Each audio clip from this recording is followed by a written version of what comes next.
Company जब 2005 में बनी थी, दो मित्रों के स्वप्न से पैदा हुई थी, राहुल भाटिया और राकेश गंगवाल के। तो शुरुआती दौर में इसने तेज विस्तार की रणनीति अपनाई थी। हाईटेक एक ही प्रकार के नए विमान लिए गए, तेज टर्न अराउंड हुआ, बहुत तेज काम करती थी, किराया कम लेती थी और सबसे बड़ी खूबसूरती इंडिगो की थी, टाइम पर पहुंचाती थी। 2006 में पहली उड़ान के बाद से लेकर 2020 तक लगातार इंडिगो तेजी से आगे बढ़ी।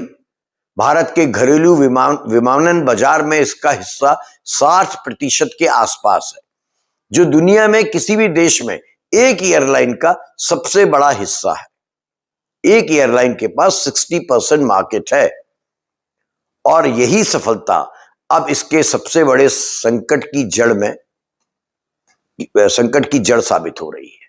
इतने विशाल नेटवर्क को चलाने के लिए एयरलाइन वर्षों से एक अत्यंत आक्रामक शेड्यूलिंग रणनीति पर निर्भर थी। आक्रामक शेड्यूलिंग रणनीति मींस समय पर उड़ती थी, समय पर लैंड होती थी और इमीडिएटली इसके जहाज अगली फ्लाइट के लिए निकल पड़ते थे। इसे शेड्यूलिंग कहते हैं, टाइट शेड्यूलिंग। इस क्रू जो इनके एयर होस्टेस होती हैं, फ्लाइट अटेंडेंट्स होते हैं और पायलटों, इनको अधिकतम उड़ान घंटे के लिए जाना जाता था। एक जगह लैंड हुई, तुरंत दूसरी जगह के लिए निकल गई। टर्न अराउंड समय न्यूनतम रखा जाता था और हर विमान का उपयोग जम के किया जाता था। अब जब तक नियम साथ दे रहे थे, जब तक मौसम अच्छा था, परिस्थितियां अच्छी थी, यह मॉडल शानदार काम करता रहा और यही इंडिगो की सक्सेस का राज था। लेकिन जैसे ही डायरेक्टर जनरल सिविल एविएशन ने एक नया नियम कड़ाई से लागू किया, जिसे FDTL कहा जाता है शॉर्ट फॉर्म में।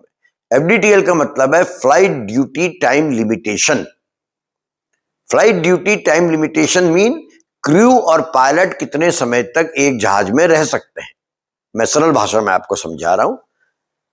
इस नियम को डायरेक्टर जनरल सिविल एविएशन ने तेजी से और कड़ाई से लागू करना शुरू किया और यहीं से इंडिगो के हालात बिगड़ने लगे। इन नियमों के तहत, फ्लाइट ड्यूटी टाइम लिमिटेशन के तहत, पायलटों को और क्रू को अधिक आराम का समय देना कंपलसरी कर दिया गया है। रात की लैंडिंग की सीमाएं भी बहुत सख्त हो गई हैं और साप्ताहिक उड़ान समय की अधिकतम सीमा कम कर दी गई।